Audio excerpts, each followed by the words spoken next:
இப்ப YouTubeல வந்து நம்ம யாருமே எதிர்பார்க்காத ஒரு கொலாபரேஷன் நடந்திருக்கு. இப்ப மிஸ்டர் பீஸ்டும், ரொனால்டோவும் சேர்ந்து ஒரு வீடியோ போட்டிருக்காங்க. அத பத்தி பார்ப்போம். நம்ம தலைவன் ரொனால்டோ பத்தி தெரியும். அவர் ஒரு ஃபீல்டுக்கு போனாருன்னா ஜெயிக்காம வரமாட்டாரு. அந்த மாரி ஃபுட்பால்னு எடுத்துக்கிட்டா ஹிஸ்டரியிலே one of the biggest player அப்படின்னு சொல்லலாம் ரொனால்டோவ. அவ்வளோலாம் சொல்லாத. மெஸ்ஸி ஃபேன்ஸ்க்கு ஒரு சண்டைக்கு வந்துட போறாங்க. அந்த மாரி அவர் வந்து ஒரு உச்சத்துல இருக்காரு ஃபுட்பால்ல. இப்போ செலிபிரிட்டிஸ்னா அது ரொனால்டோ அப்படின்னு சொல்லலாம். கெரியர் முடியிற டைம்ல இருக்காரு. அவருக்கு 38 ஆகுது. ஃபுட்பால் ஆடிட்டு இருக்காரு. அதே மாரி நெக்ஸ்ட் இது அவர் யூடியூப்குள்ள வராரு. ஒரு கண்டென்ட் கிரியேட்டர் மாரி ரெகுலரா பாட்காஸ்ட் அந்த மாரி பண்ணிட்டு இருக்காரு. வீடியோஸ் அவரோட கோல்ஸை வந்து ரேட் பண்ணுறது, அவங்க மேட்ச் ரேட் பண்ணுறது அந்த மாதிரி பண்ணிட்டு இருக்காரு. அவருக்கு ஃபுட்பால் எப்படி மெஸ்ஸி போட்டியோ அந்த மாதிரி யூடியூப்பில் வந்து மிஸ்டர் பீஸ் தான் போட்டி அப்படின்னு மாதிரி சொல்லிட்டு இருந்தாங்க. மிஸ்டர் பீஸ் கஷ்டப்பட்டு உருவாக்கின ரெக்கார்டெல்லாம் அசால்ட்டாக மனுஷன் ஒரு வாரம் ஒரு மாதத்துலேயே தோக்கடிச்சிட்டு இருந்தார். என்னடா சீக்கிரம் மிஸ்டர் பீஸே தோக்கடிச்சிருவாருன்னு பார்த்தா திடீர்னு ஒரு நாள் மிஸ்டர் பீஸ் ஸ்டோரி போடுறாரு. இந்த மாதிரி நான் ரொனால்டோ கூட ஒரு வீடியோ பண்ணியிருக்கேன். இருக்கிறதுல பெரிய பிக்கெஸ்ட் வீடியோ அதுதான் பிக்கெஸ்ட் கொலாப்பா தான். அதுக்கு முன்னாடி ஒரு சின்ன நாங்கள் பாட்காஸ்ட் மாதிரி பண்ணோம், அது பாருங்கன்னு ஒரு வீடியோ போட்டார்.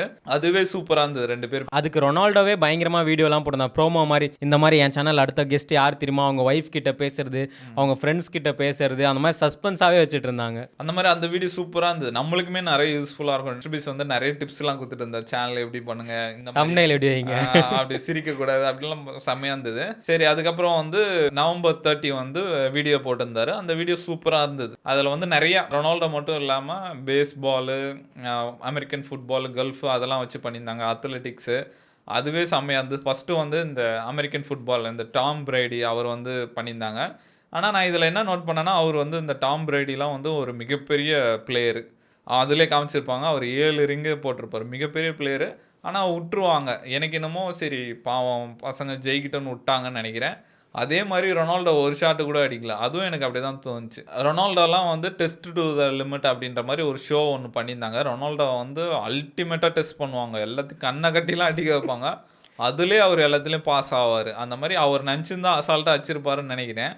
அவர் சரி ஒரு பையன் 1 மில்லியன் கிடைக்குது அவனுக்கு, இருந்தா ஜெயிச்சுட்டு போனால் அவர் ரொம்ப ஜாலியாக இருந்தது. ஆனால் நான் சின்ன வயசுலேருந்து இப்போ நம்மலாம் வந்து வெறித்தனமான ரொனால்டோ ஃபேனு. சின்ன வயசுலேருந்து அவரோட வாழ்க்கையெல்லாம் பார்த்துட்ருக்கோம். ஆனால் அவர் எப்போவுமே அவருக்கு வந்து இந்த தோக்குறதே அவருக்கு பிடிக்காது.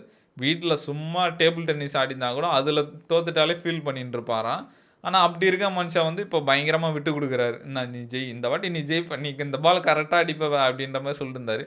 அதெல்லாம் ரொம்ப சூப்பராகவே இருந்தது. அந்த மாதிரி நான் நினச்சிட்டு இருந்தேன் ரொனால்டோவுக்கு தான் மிஸ்டர் பீஸ்ட் வந்து கொலாபரேஷன் பண்ணுறாங்க. பார்த்தா மிஸ்டர் பீஸ்ட் தான் ரொனால்டோ வச்சு பண்ணியிருக்காங்க. ஆனால் எனக்கு வந்து மிஸ்டர் பீஸ்ட் வீடியோ தான் பிடிச்சிருந்தது. ரொனால்டோ வந்து நார்மலாக ஏதோ சின்ன ஒரு கேம் மாதிரி அவரை வச்சு ஒரு 5 ஷாட் அடி அந்த மாதிரிலாம் சொன்னார். அது கொஞ்சம் மொக்கையாக தான் இருந்தது. ஆனால் மிஸ்டர் பீஸ்ட் பார்த்தா பக்காவாக ஒரு 5 பேர் இறக்கிட்டார். ஒரு புது ஃபீல்ட்லேருந்து ஒரு 5 பேரை வச்சு ரொனால்டோவை தான் வந்து லாஸ்ட்டாக வச்சுருந்தார். அந்த 5 பேர் வீடியோவில் எனக்கு ரொம்ப பிடிச்சிருந்தது வந்து அந்த நோவா தான். ஃபஸ்ட்டு வந்து ஒரு குண்டா இருக்க ரோட ஓட வைப்பாங்க. பார்த்தா அவர் அசால்ட்டாக ஓடிட்டு போயிடுவார். அதுக்கப்புறம் பார்த்தா மிஸ்டர் பீஸ்டே ஒரு சர்ப்ரைஸ் கெஸ்ட் இருக்காருன்னு பார்த்தா யாருன்னு ஸ்பீடுக்கு கால் பண்ணுவாங்க. ஐயோ ஸ்பீடு எங்கே இருக்குது அப்படின்னோடனே நான் ஸ்ட்ரீமிங்கில் இருக்கேன்னு.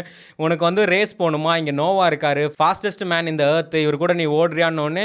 அப்படியா, இப்போ நான் இங்கே வந்து சிக்காகோவில் இருக்கேனே, அங்கே வர 3 இயர்ஸ் ஆகுமே, பரவாயில்லையா அப்படின்னா, பரவாயில்ல நீ வாவான்னுவாங்க. அவங்க வீடியோ எடுக்கும்போது ஒரு ஆஃப்டர்நூன் இருக்கும், ஸ்பீடு வர்றதுக்கே ஒரு நைட் ஆகிடும். ஸ்பீடு வந்து செம்ம எனர்ஜெட்டிக்காக இருப்பார். இந்த மாதிரி நான் அவனை தோக்கடிச்சிடுவேன். ஃபஸ்ட்டு வந்து 100 மீட்டர் ஓடலான்வாங்க. அப்புறம் ஸ்பீட் சொல்லலாம் 100லாம் வேணாம், 50 மீட்டர் ஏதாவது ஓடுவோமா அப்படின்னு. அப்புறம் 2 பேரும் ஓடுவாங்க. அதில் வந்து இவர் க்ளோஸ் டு க்ளோஸ் வந்து வின் பண்ணுறாரு. ஆனால் எனக்கு தெரிஞ்சு 100 மீட்டர்ஸ்லாம் வச்சிருந்தா இவர் ஈஸியாக அடிச்சிடுவார். ஏன்னா இவர் தான் வந்து ஒலிம்பிக்ஸில் வின் பண்ணார். அதில் என்ன காமெடினா, இந்த வீடியோவை 3 விதமாக போட்டிருக்காங்க. ஒன்று மிஸ்டர் பீஸ் சேனலில் போட்டிருக்காங்க, இன்னொன்று வந்து இந்த நோவா அவர் பாயிண்ட் ஆஃப் வியூலேருந்து போட்டிருக்காரு, இன்னொன்று பார்த்தா ஸ்பீடு அவர் பாயிண்ட் ஆஃப் வியூலேருந்து போடுறாரு. அவர் எப்படி வீட்டிலேருந்து கிளம்பி இந்த ரேஸ்க்கு போனது, இந்த நோவா எப்படி ஸ்பீடுக்காக வெயிட் பண்ண, இந்த மாதிரி 3 வீடியோ இருக்குது. அதில் என்ன காமெடினா, நோவா யூடியூப் சேனல் வச்சிருக்காரு. அதில் அவர் ஒலிம்பிக்ஸில் வாங்கி ஓடி வின் பண்ணி அந்த வீடியோ போட்டிருக்காரு.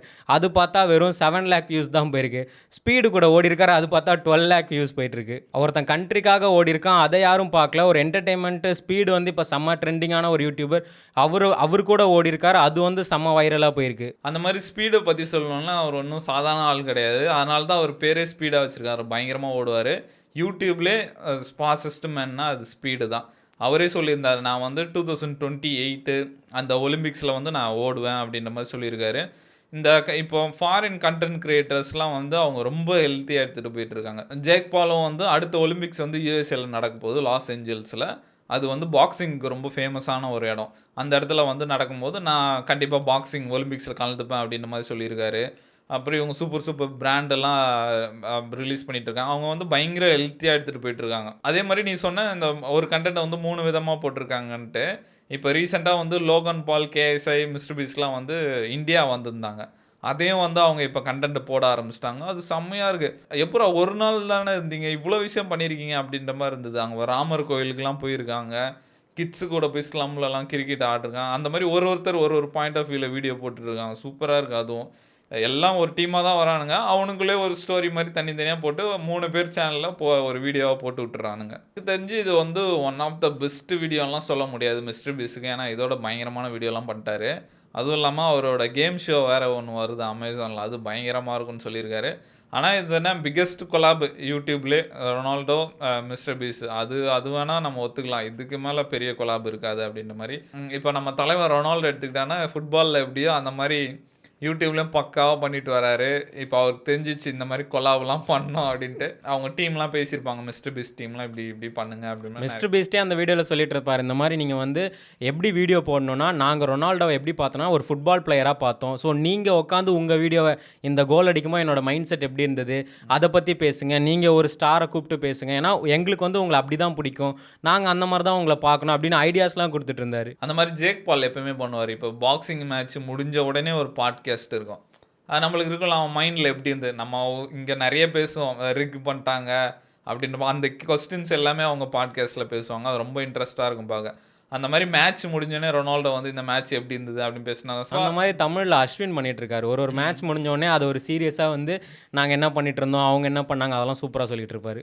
அந்த மாதிரி ரொனால்டோ வந்து பக்காவாக பிக்கப் பண்ணுறாருன்னு நினைக்கிறேன். கூடிய சீக்கிரம் வந்து மிஸ்டர் பீஸ் ரெக்கார்டை தோக்கடிச்சு வந்து ரொனால்டோ நம்பர் 1 வந்துடுவாருன்னு நினைக்கிறேன்.